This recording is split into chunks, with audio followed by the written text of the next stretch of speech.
правителството изцяло да забрани лова. Как можеш да си лекар и същото време да убиваш животни. Просто с голи, зелени пожелания няма как да стане. Полагат се изключително високи грижи, селекционни, за създаването на устойчиви и стабилни популации.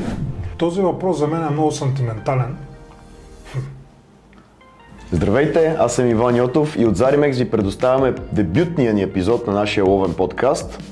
Днес имаме един много специален гост, но преди да ви го представя, искам да ви помоля, последвайте ни в нашите социални мрежи, в Facebook, в Instagram, в TikTok.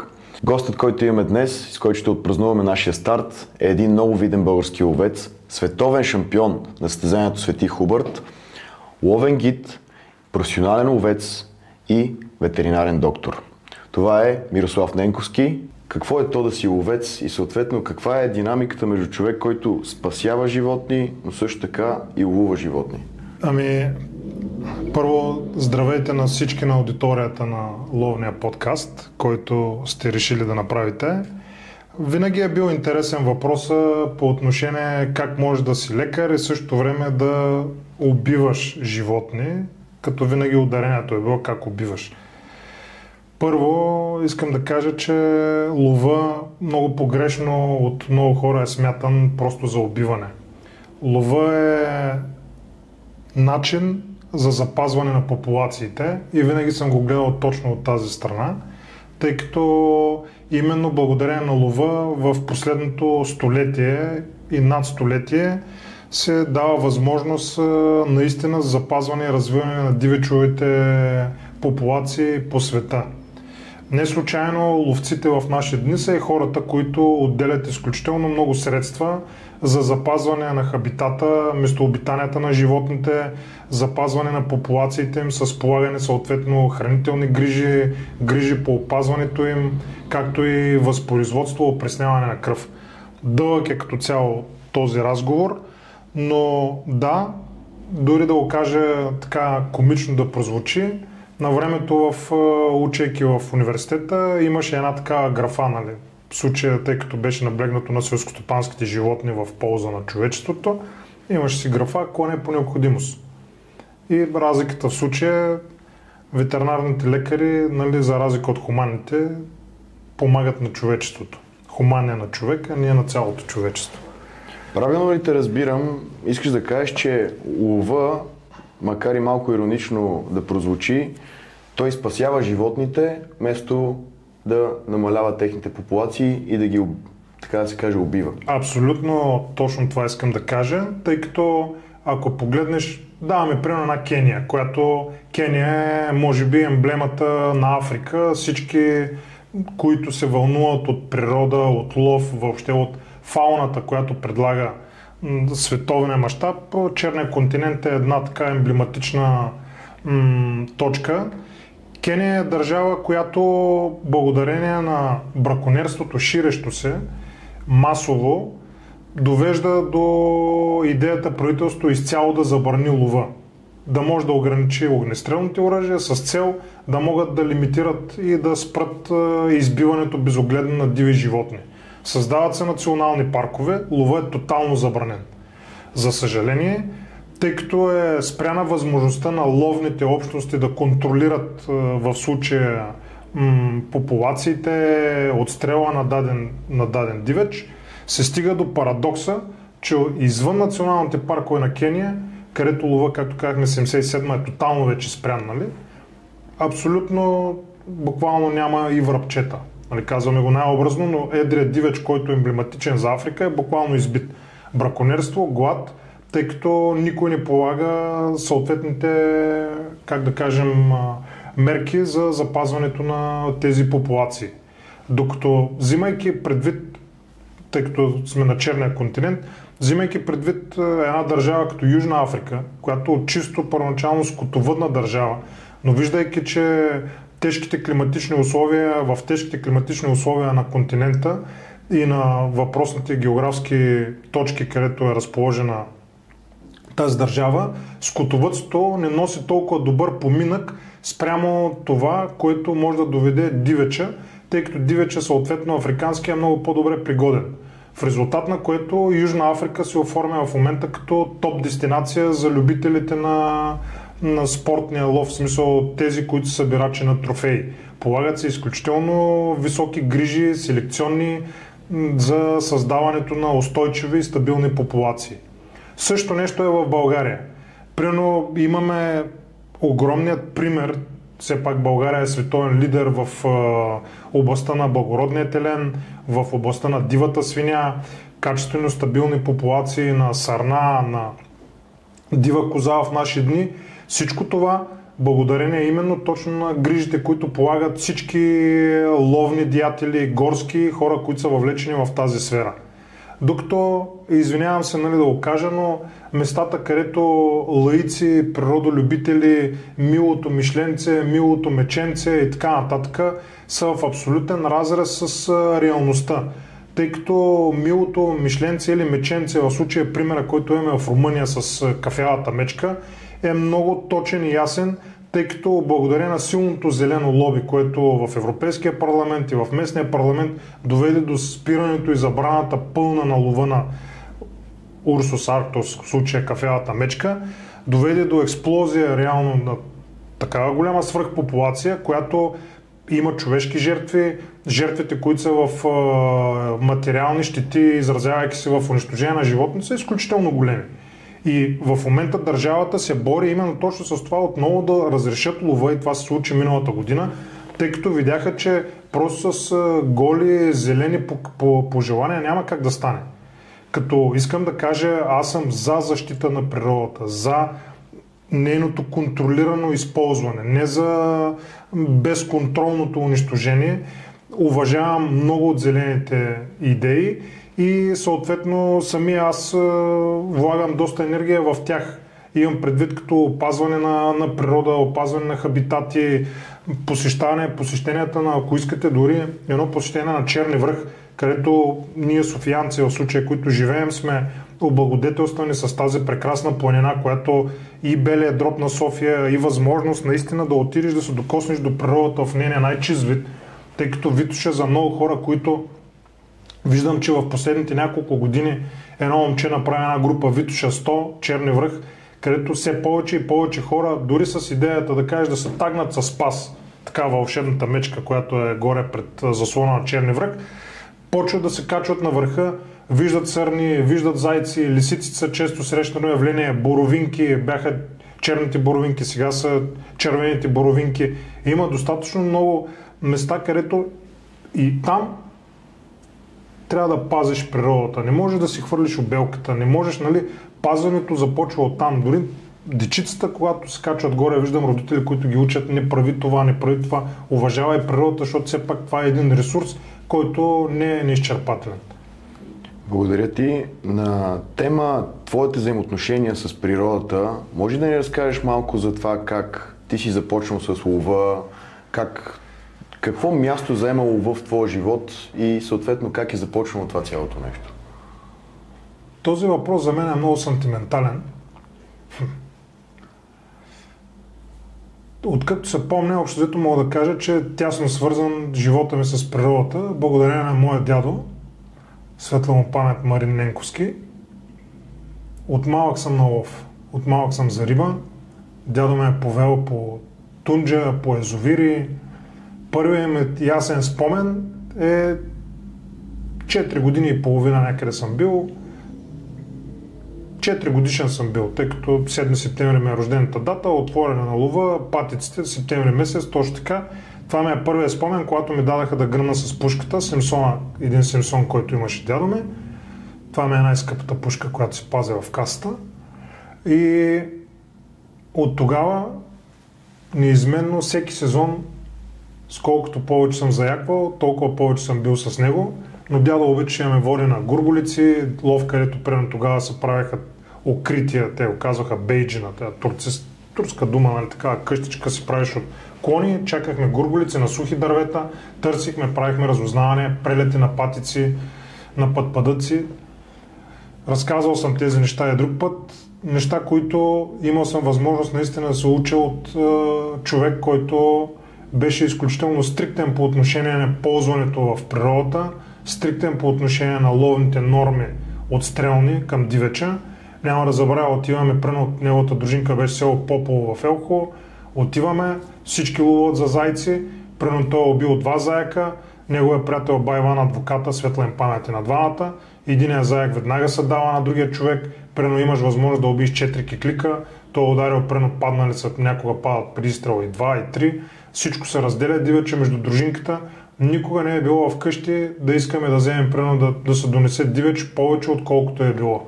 Съответно при лова на дива свиня, тези разпределяния тогава, които съм виждал като дете, смисъл дели с всичко да бъде по-равно, да бъде по-другарски. Тогава се използваше думата другарство, която за съжаление в наши дни липсва, като цяло.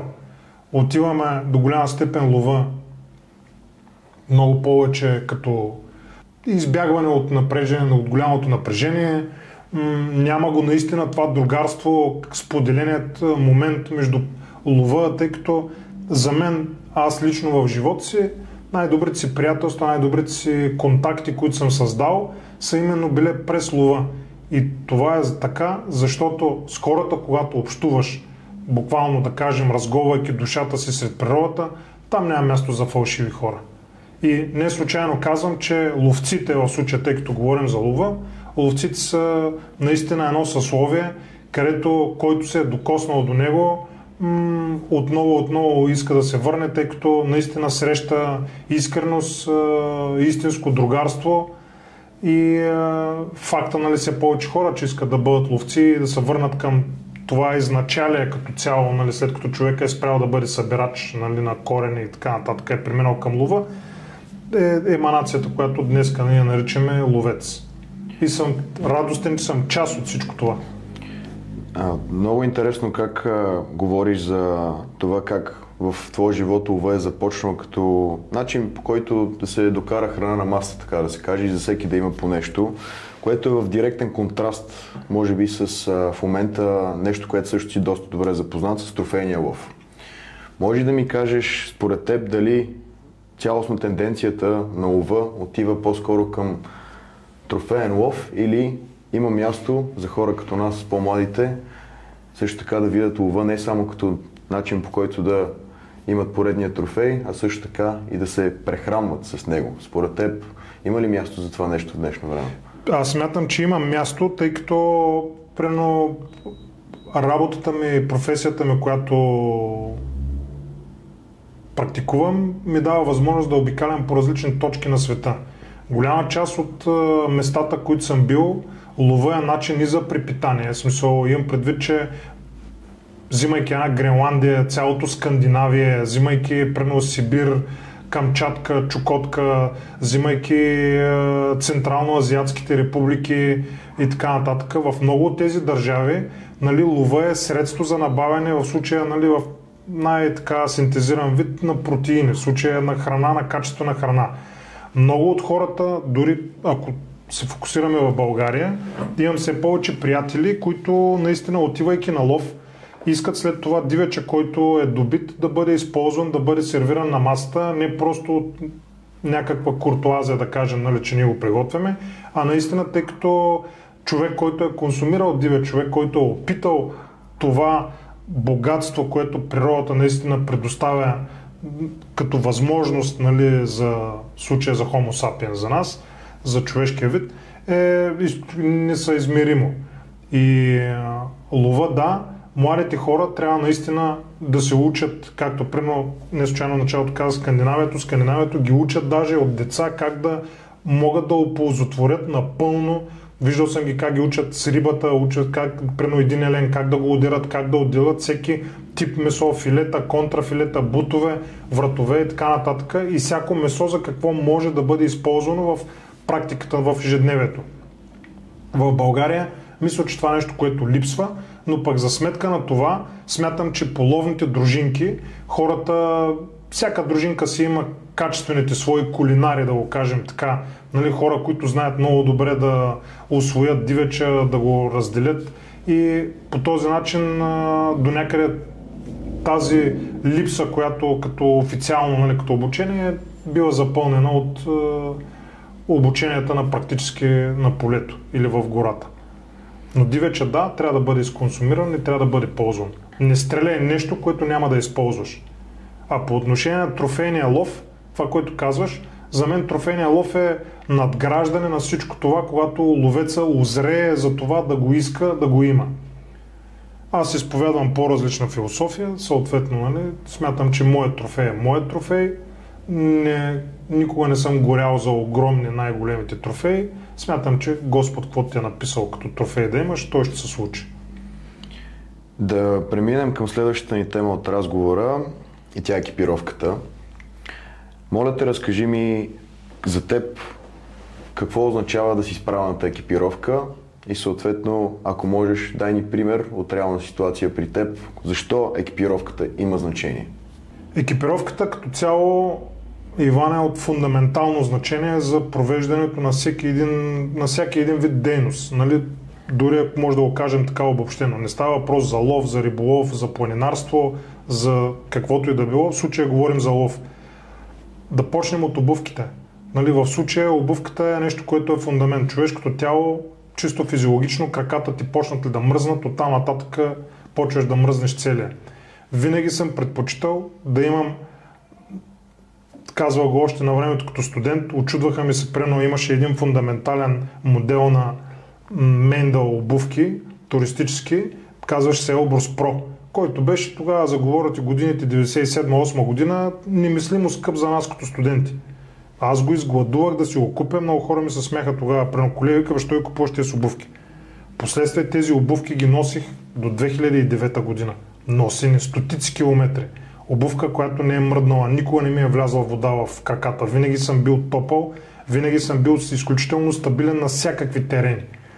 Така че екипировката, правилната екипировка ти дава надежност, дава ти сигурност, дава ти комфорт, дава ти възможност да надминеш предела си дори на това, което ти си способен, тъй като те в случая защитава от всички, да кажем, неблагоприятни климатични условия. Било то жега, но най-вече когато са снежни, когато са дъждовни, когато наистина времето стане, както казват старите хора, мъжко време. Защото в жегата в крайна сметка ще се съблечеш, ще сложиш една шапка на главата, нали, може да продължиш. Но идвайки мъжкото време, когато почват вече снегове, дъждове, нали, когато стане кал, когато става наистина трудно времето, именно там е много важно да си с правилните обувки, с правилния панталон, правилното яке, термобельото, което в момента има толкова богата гама наистина на типове термобельо според физическите действия, които ще извършваш. И по този начин, както ви казах, можеш да надградиш изключително много това, което искаш да правиш след природата. На тема екипировка, има ли си ситуации в твоя богат опит като ловен гид, обикаляш постоянно по целия свят и водиш много хора да видят какво лова навсякъде? Имаш ли пример, ситуация, в която си имал клиент с теб, който не се е бил подготвил като хората и съответно си изпаднал в ситуация, където ако е бил с правилната екипировка, това е нямало да се случи? Имал съм няколко такива ситуации. Слава Богу, успявали сме да се справим, тъй като аз винаги нося резервен екип. Имал съм и аз самия съм изпадал в подобна ситуация, когато с неправилните обувки миналата година в Таджикистан, много труден лов на бухарски кози рози, лятен, в смисъл септемврийски лов, когато кози рози са в най-високата, в най-непристъпната част на планината, бях с обувки, които бяха рекламирани като топ. На каква височина сте били? На около 2800 до 3300. Височината не е определяща. Определяща е типа, релефа на терена. Там изключително стръмни, дълбоки дерета с много насечен терен, пясъчници и много остри режещи скали. За съжаление, заради въпросните обувки, които за мен в случая за тази тип дейност бяха изключително надценени, щеше да ни коства живота. Нали, цяло чудо, че сме живи, наистина, тогава беше един такъв много преломен момент. Но в крайна сметка, цялата ситуация, какъв беше развоя? Цялата ситуация беше с много трудно слизане и помощ от таджиките. правене на стъпки, подпиране и така нататък успяхме да слезем, защото в един момент се оказа, че тези обувки, въпреки че с вибран подметки и така нататък, абсолютно не държаха на скалата, буквално бях като на ски за фрирайд. С раница от 24 кг с съответно и карабината в тебе беше немислимо по 70 градусови наклони и 75, буквално вървиш по стената. Направихме траверсиране и слязохме през планини, където хората, които ни гледаха от другата страна, после когато успяхме да стигнем при тях, не вярваха, че ние ще стигнем до момента, който живи ще бъдем долу. Да продължим темата с екипировката. Благодаря за историята. Беше много важна. А иначе мога да ти отворя само, извинявай, че те прекъсвам. Дъжд в графство Оксфорд сме за лов на срандаци и за мунджак, лаещи елени. Тогава бях с един екип на Харкила, който е про-хънтър. Стоеше ми 2 години в гардероба, не съм го използвал. И по една случайност го взех с мен. Абсолютно, нали, екип, който е, мога да кажа, тежък една идея за мен, нали, с моите разбиране, когато е за планински лов и така нататък, но го бях решил да го взема в Англия. Оказа се, че наистина постфактум прочетох за екипа, нали, какъв е, що е, просто го купих, защото ми харесваше тогава като екип и като концепция. Не бях му чел артикъла, който беше написан за него. Бяхме една седмица под вода. Буквално. В смисъл, изливаш се толкова много дъжд в Англия, беше нещо за англичаните е нормално, за нас не. Този екип една седмица. Дъжд, нямаш къде да го изсушиш. Не пусна една капка вода. Влюбих се в него. В смисъл, екип, който наистина, мога да кажа, последствие тествах и в зимни условия, безкомпромисен. Харкела са го направили наистина всичко, което един ловец може и има нужда от него за лов, за есенен и зимен лов, това е. Наистина безкомпромисен. Познаваме се с тебе от много време. Имаш един много интересен аксесуар, едни къси панталони, които ако някой се опита да ги потърси в каталозите, няма да успее да ги намери. Може да ми разкажеш малко повече за тях? Панталонките са на Харкила, доколкото ти спомням. Купих си страхотни летни панталони на Харкила, любим цвят, оранжево с кафяло. За съжаление, моя грешка, когато тръгнах да ги гладя, звънна телефона, забравих си ютията върху крачола и като се върнах, за малко не запалих къщата. С голямо съжаление, просто ги прибрах в една торбичка и тези панталони бяха забравени. Един ден обаче, водейки дъщеря ми на пиано, до тях имаше студио, което е шивашко, видях една жена как отиде с някакви скъсани панталони, да иска да ги подправят и дамата я каза, единственото, което мога да ви направя, да ви направя къси. При което на мен ми светна голямата червена лампа. Върнах се, изрових гардероба въпросния панталон, занесох и казах, можете ли да ми ги направите? Тя каза, да, ще пробвам. Елате други ден. Когато отидох други ден, се оказа, че тя се е справила, надминала очакванията ми, тъй като Харкила не съм виждал да имат къси гащи. И това бяха първите къси гащи на Харкила, които реално аз имах. Последствие това са ми любимите панталони. Африкански лов сме избили толкова много биволи, лъвове, всякакви антилопи, супер функционални със своите джобове, които са направени с подходяща дължина. Много колеги са ме питали, нали, включително и скандинавци, където сме се засичали с тях, нали, ги гледат с интерес. Казвам, това е limited edition, няма други такива. Едно от едно. Да, едно от едно е, нали. Така че това е другия момент, който можете на Харкила да им кажете да помислят. Мога да им ги предоставя даже да видят колко добри възможности се откриват на тяхните панталони. Ще коментираме с колегите от Харкила, евентуално да направим една специална колекция посветена на господин Ненковски. Мерси. Финално да приключим. Разкажи ми, моля те, какво предстои за теб? Ами, в момента имаме малка пауза. Другия месец стартираме, заминаваме за Таджикистан. Ще бъдем почти месец там. После заминаваме за Турция, Казахстан. Отиваме последствие Африка. Доста. Какви ловове, какви животни ще се ловуват в различните държави? Започваме в Таджикистан, започваме с лов на големи глигани атила, трофейен лов на големи прасета. Последствие Турция продължаваме лов на гонки. Тук е място да кажа, че направихме една изключителна програма лов на гонки в Таджикистан, което мога да кажа, че съм новатор в това нещо. Получи се миналата и по-миналата година много добре.